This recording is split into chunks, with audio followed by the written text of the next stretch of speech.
리처드 도킨스라고 하는 유명한 진화 생물학자가 있습니다. 진화론 잘 아시죠? 이 도킨스는 아주 철저한 무신론자입니다. 하나님은 없다. 그리고 철저한 인본주의자입니다. 우주의 중심은 신이 아니고 인간이다. 이분이 쓴 책 가운데 The Selfish Gene이라고 하는 책을 썼습니다. Selfish Gene, 아주 이기적인 유전자.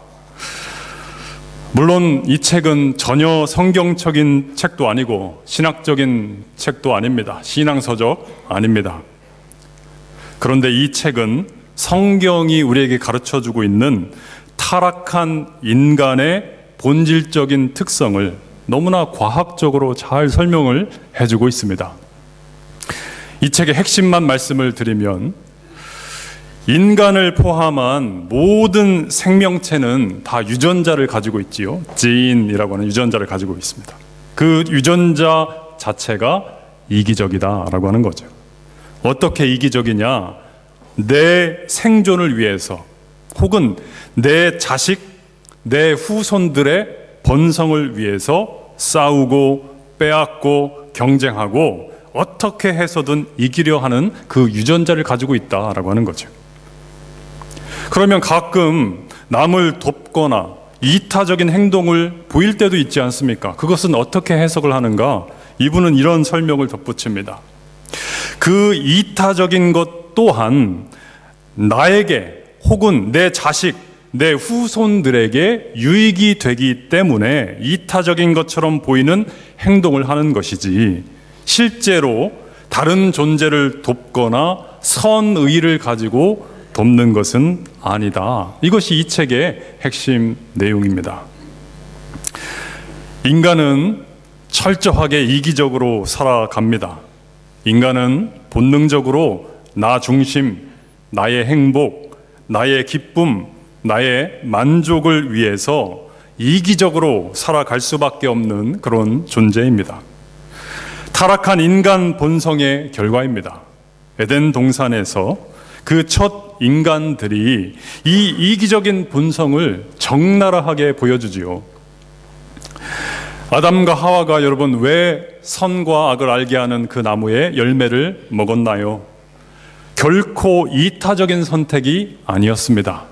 즉 하와가 먼저 그 열매를 먹을 때에 이 열매를 먹으면은 하나님이 기뻐하시겠지, 이 열매를 먹으면은 내 남편이 행복해지겠지, 그래서 먹었습니까? 그렇지 않지요. 내가 이 열매를 먹으면 나는 더 뛰어난 존재가 되어서, 혹시라도 하나님처럼 되어서 그렇게 되면 내가 더 행복해질 것이다. 그래서 먹었습니다. 나를 위해서 이기적인 선택이었다라고 하는 거죠. 아담도 마찬가지입니다. 이거 내 부인이 주는데 이거 먹으면은 내 부인 행복해지겠지, 그래서 먹었나요? 그렇지 않습니다. 이기적인 선택이었습니다. 먹고 내가 행복해지려고. 인간의 본성이 이기적이다라고 하는 것은 우리가 따로 무슨 연구를 해서 증거를 찾지 않아도 될 만큼 우리의 일상의 삶 가운데 너무나 많이 넘쳐 흘러납니다. 우리 아이들 키워보신 부모님들은 잘 아실 겁니다. 어느 날 또래 친구가 집에 이렇게 놀러 오잖아요. 그러면 아이들이 어떻게 하죠? 자기 장난감 주고, 자기가 좋아하는 캔디 나눠주고, 과자도 나눠주고 하면서 사이좋게 잘 놀지요. 그런 애들은 없습니다. 둘 중에 하나는 반드시 불과 몇 분 지나서 엉엉 울면서 엄마를 찾아옵니다. 엄마한테 이러죠. 엄마, 제가 내 거 뺏어갔어 하면서 웁니다. 어린아이들이 가장 많이 사용하는 단어, 엄마, 아빠, 맘마, 까까, 이거죠. 다 나 중심적인 단어들입니다. 내 필요를 채우기 위한 생존 단어들입니다. 친구들하고 놀 때에 주로 많이 사용하는 단어들이 있습니다. 싫어, 안 돼, 이거 내 거야, 여기 우리 집이야. 이 모든 상황을 끝내줄 수 있는 한마디 단어, 너네 집에 가, 모두 이기적인 단어들입니다. 놀이터에 가면 그네가 있습니다. 타려고 하는 애들은 굉장히 많은데 그네는 딱 하나뿐이에요. 그 자리에 어른들이 없다면, 애들만 있다면 어떤 일이 벌어질까요? 힘이 센 아이들이 그네를 독차지하죠. 자기들만 그네를 탑니다. 그리고 힘없고 조그만 아이들은 저기 뒤에서 그 그네 타는 거 보면서 침 질질 흘리면서 부러워만 하고 있습니다. 그런데 이 큰 아이들이요, 한참 그네를 타다가 질리잖아요. 그게 뭐 재밌어 봐야 얼마나 재미있겠습니까? 이제 좀 그만 타고 싶은데 저기 조그만 아이들이 기다리는 거 보면서 힘이 납니다. 더 탑니다. 절대로 안 물려줍니다. 끝까지 탑니다. 만약에 그 자리에 비슷비슷한 고만고만한 애들이 다 있다. 그런데 그네는 하나다. 그러면 자기들끼리 서로 타려고 치고받고 싸웁니다. 한옥 목사님의 기독교 에센스라고 하는 책에 이런 내용이 나옵니다. 3살짜리 어린아이가 3살입니다. 장난감 자동차를 재미있게 타면서 집에서 놀고 있는데 자기 3살 친구가 왔습니다. 3살입니다. 그런데 이 3살짜리 아이가 벌떡 일어나더니 친구를 부르면서 이 자동차 너 타 그럽니다. 나는 괜찮아. 나는 이따가 타면 돼. 나는 나중에 실컷 타고서 놀 수 있어. 너 마음껏 타고 놀아도 돼. 나는 네가 우리 집에 놀러와서 나는 참 좋아. 나는 내가 내 자동차를 타고서 행복하게 노는 것만 봐도 나는 너무나 행복해. 그러면 그 아이의 부모는 빨리 그 애를 데리고 정신병원으로 데려가야 된다고 합니다. 애들이 간혹 양보하는 것은 마지못해서 엄마가 이렇게 잔소리를 해서 양보를 하는 것이지 행복해서 주는 아이가 없다고 하는 거죠. 노아의 홍수로 세상을 다 쓸어버리심으로 심판하신 하나님께서 인간의 본성에 대해서 이렇게 정리를 하셨죠. 창세기 8장 21절입니다. 이는 사람의 마음이 계획하는 바가 어려서부터 악함이라. 그 마음이 계획하는 바가 어려서부터 악하다라고 하는 것이 바로 인간의 본성이다라고 하는 거죠. 어렸을 때는 착한 천사였다가 자라면서 악마가 되는 것이 아니라요, 어려서부터 그 마음의 계획이 악하다라고 하는 것입니다. 이것이 인간의 본성입니다. 그 본성의 방향이 그래서 죄와 타락으로 향해 있다라고 하는 거죠. 그래서 인간을 그냥 내버려 두면은요, 죄는 이렇게 짓는 거야 굳이 가르쳐주지 않아도 인간은 본성적으로 자연스럽게 죄를 터득해서 죄악 가운데 살아갈 수밖에 없다라고 하는 겁니다. 제가 파라마타 로드를 타고 이렇게 오는데 도로의 전광판마다 이렇게 캠페인을 하더라고요. 오늘 포함해서 내일까지 교통법규를 위반하면 더블 디메리트가, 즉 벌점을 더블로 때린답니다. 전광판이 세워진 곳마다 친절하게 알려주면서 이런 캠페인을 벌이고 있습니다. 제발 좀 교통법규 좀 지키십시오 라고 하는 거죠. 법을 지켜라. 안 지키면 더블로 벌점 맞습니다. 그래도 안 지키는 사람은 안 지킵니다. 캠페인 소용없습니다. 반대로 60km가 제한 속도인 이 파라마타 로드에 70으로 달리는 법은 이렇게 하면 됩니다. 이런 거 들어보셨어요? 운전하다가 휴대폰은 이렇게 보면 됩니다. 이런 거 혹시 가르침 받아보신 적 있으십니까? 이런 것은 교육 캠페인 필요 없지요. 자연스럽게 운전하는 사람이면 본능적으로 누구나 60에서 70, 80 달릴 수 있고요. 본능적으로 휴대전화 할 수 있습니다. 자기 중심적이고 이기적인 인간 본성이 얼마나 강력한 것인지, 예수 믿는 사람들도 이 본능에 사로잡혀 살아갈 때가 참 많다라고 하는 거죠. 예배드리는 이 순간마저도 하나님께 가장 집중해야 할 이 예배, 하나님 중심적으로 온 몸과 마음을 다하여 드려야 할 이 예배의 순간에도 우리 인간의 이기적인 본성이 치고 올라와서 패배할 때가 많이 있다라고 하는 겁니다. 어떤 목사님이 아들과 대화를 하다가 이런 고민을 털어놓았답니다. 우리 교회 성도님들이 설교 시간에 도대체 나를 안 보고 다 고개를 숙이고 있다. 어쩌면 좋냐. 아들이 이렇게 말을 합니다. 아빠, 뭘 그런 걸 가지고 고민을 하세요. 저기 십자가 위에다가 시계 하나 걸어 놓아 보세요. 그러면 다 사람들이 아빠를 쳐다볼 거라고. 물론 다 아픈 보시겠지요. 그러나 그 마음의 중심은 말씀이 아니라 온통 시계에 가 있지 않겠습니까? 우리는 왜 예배에 집중하지 못하고 시간에 집중을 할까요?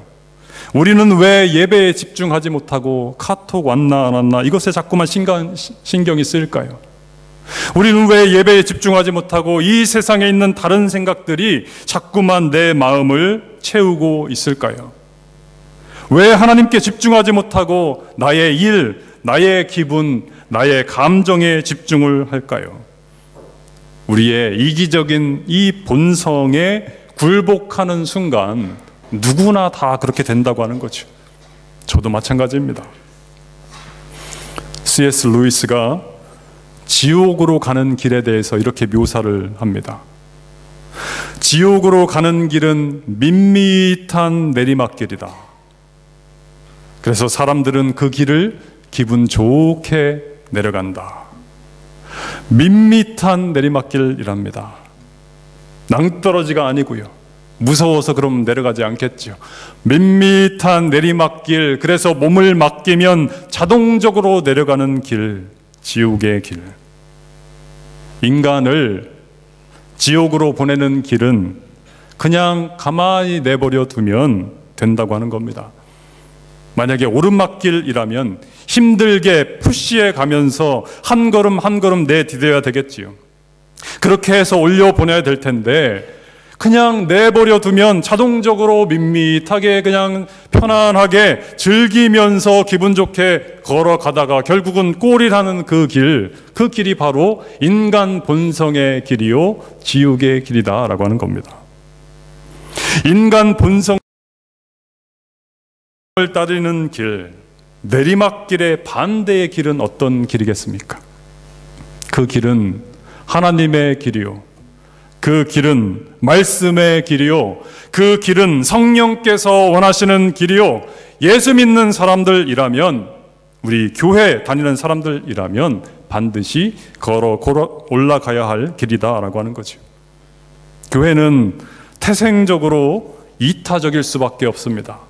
예수님 믿는 사람들은 태생적으로 이타적인 삶을 살아갈 수밖에 없습니다. 왜냐하면 우리 교회의 DNA는 예수님께로부터 왔기 때문입니다.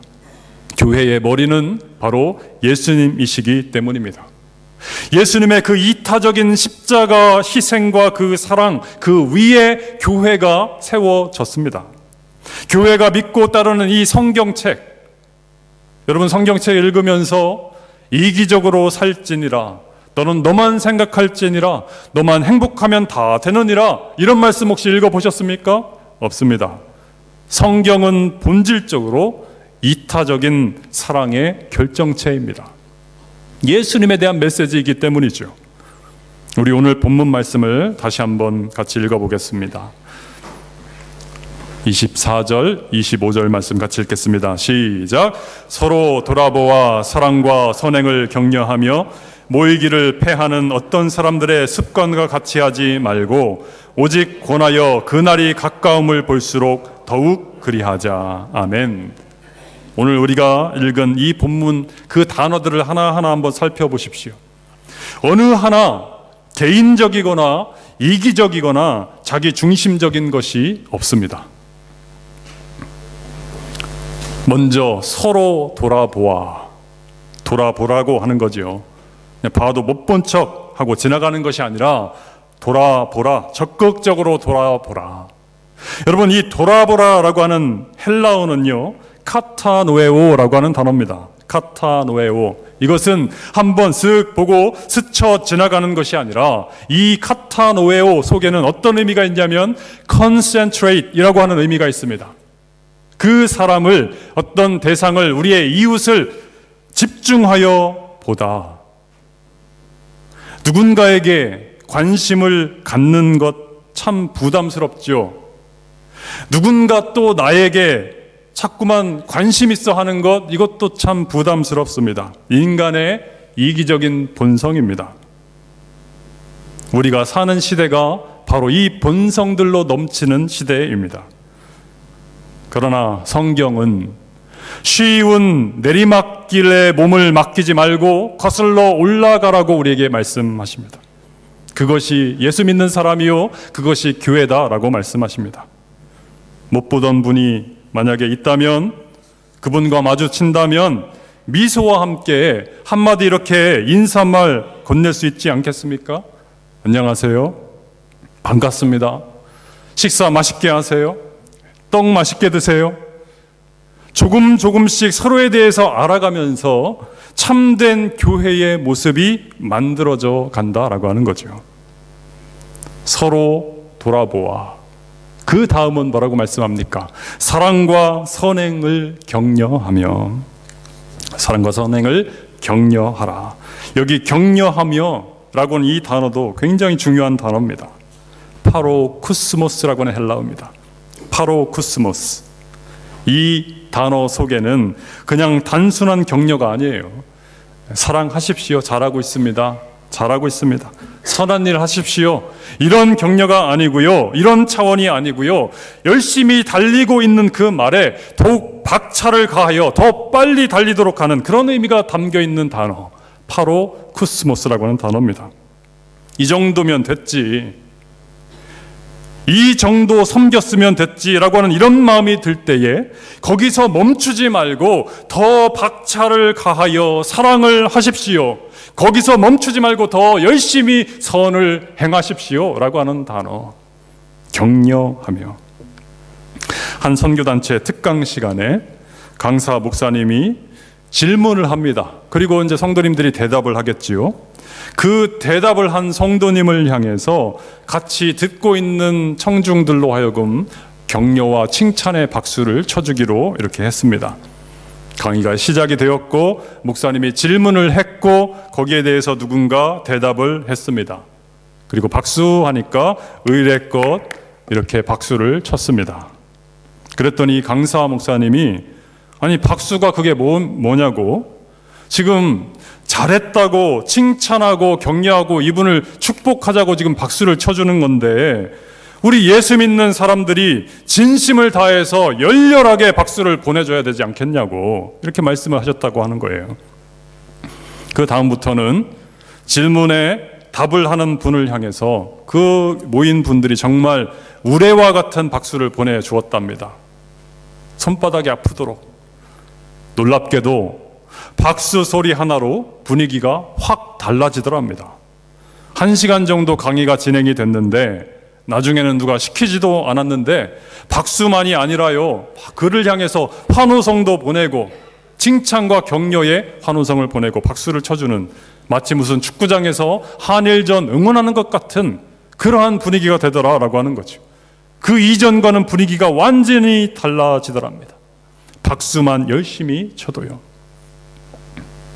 지나가다가 성도님 만나시면 괜히 모르는 척 하려고 이렇게 전화 받으면서 이렇게 지나가지 마시고요. 얼굴 보시고 하나님의 놀라운 은혜가 당신과 영원히 함께하길 축복합니다.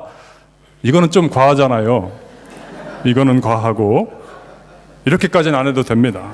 그냥 미소 지으시면서 안녕하세요, 아니, 반갑습니다, 아니, 처음 뵙는데요, 식사 맛있게 하고 가세요, 떡 맛있게 드시고 가세요, 이렇게 인사만 해도 교회가 교회다워지고 사랑 넘치는 공동체가 된다라고 하는 것이죠.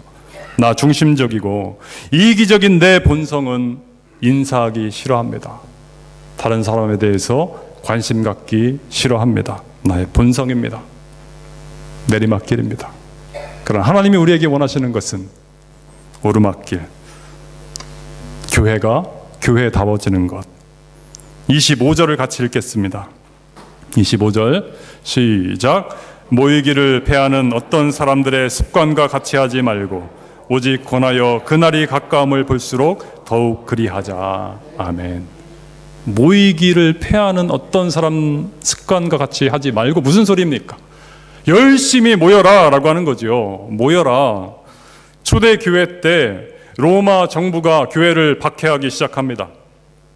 박해 시기에 가장 위험한 행위가 뭘까요? 모여서 예배 드리는 겁니다. 너무나 쉽게 발각될 수 있는 위험한 행위입니다. 모여서 예배 드리는 것. 지금 기독교 박해 시기니까 너무 심하니까 앞으로 한 3년 정도만 잠잠해질 때까지 성도님들 각자 집에 돌아가셔서 조용히 기도하면서 조용히 혼자 말씀 묵상으로 우리 예배를 대체합시다. 여러분, 충분히 있을 수 있는 얘기 아닙니까? 그런데 왜 초대교회는 그러지 않았을까요? 기독교 역사상 그런 적은 단 한 번도 없었습니다. 성도들은 죽자 사자 모여서 예배를 드립니다. 흩으면 모이고 흩으면 모여서 예배를 드립니다. 흩으면 흩어진 그곳에서 모여서 예배를 드립니다. 예배당이 발각되어서 이 예배당이 폐쇄되면 동굴에 가서 예배를 드리고요. 그 동굴이 발각돼서 예배당 폐쇄되면은 또 지하 무덤 카타콤에 들어가서 그들은 모여서 함께 예배를 드립니다. 왜 초대교회 성도들은 마음을 같이 하여 그렇게 모이기를 힘썼는가? 왜 예수님은 두세 사람이 내 이름으로 모인 그곳에 나도 그들 중에 함께 있느니라 말씀하셨는가? 왜 교회는 모여야 하는가? 집에서 혼자 유튜브 보면서 예배 드리면 안 되나요? 왜 우리는 굳이 귀찮게 이 예배당에 모여서 오늘 이 황금 같은 일요일에 예배를 드려야 한다는 겁니까?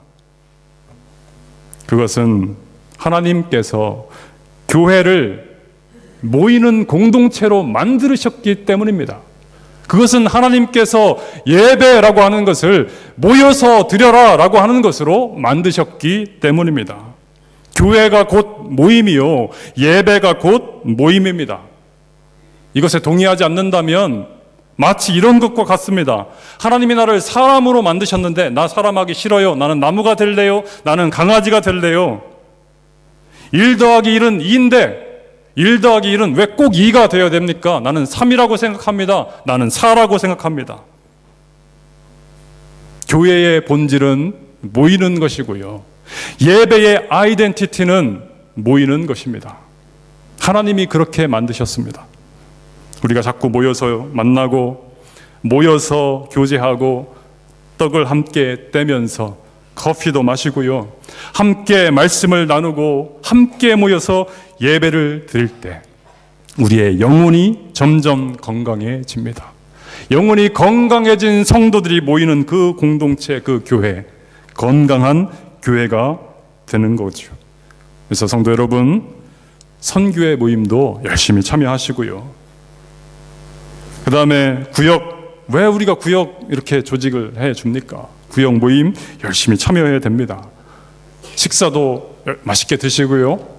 식사하고 나서 바로 집에 가지 마시고 전교인 성경 공부 있지 않습니까? 그런 것도 좀 열심히 참여하시고 교인들끼리 같이 등산도 가시고 우리 성도들끼리 같이 골프도 치시고 얼마나 좋습니까? 주님 안에서 한 형제요, 한 자매요, 지체들 아닙니까? 우리가 물론 이렇게 자주 모임을 갖다 보면은 우리가 다 연약한 인간들이지 않습니까? 우리의 본성은 뭐라고요? 이기적인 자기 중심적인 본성을 가지고 있습니다. 그래서 이 요놈의 입 때문에 자꾸 모이다 보면 누군가에게 상처를 줍니다. 또 누군가로부터 내가 상처를 받는 경우도 있지요. 그런데 상처를 받았다고 해서 자꾸 모임을 피하면 이 상처가 안에서 곪습니다. 자꾸 깊어진다라고 하는 거죠. 한 집사님이 교회 성도로부터 상처를 받았답니다. 치유해보려고 많이 노력을 했지만 잘 안 되었대요. 여러 사람들이 조언을 해줍니다. 마음을 한번 편하게 가져봐. 시간이 지나면 다 괜찮아질 거야. 조금만 기다려. 사람을 만나야 돼. 자꾸 다른 사람, 그 상처 준 사람 생각이 나면 차라리 TV를 봐. 그 사람이 생각나면 차라리 책을 읽어봐. 너만 아픈 거 아니야. 다 상처를 안고 그렇게 살아가. 그냥 견뎌. 여러분, 우리가 예수님을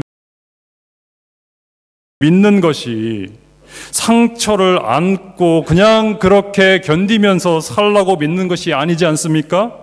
그냥 그렇게 견디면서 사는 그러한 삶이라면 이 세상 사람들과 무엇이 다릅니까?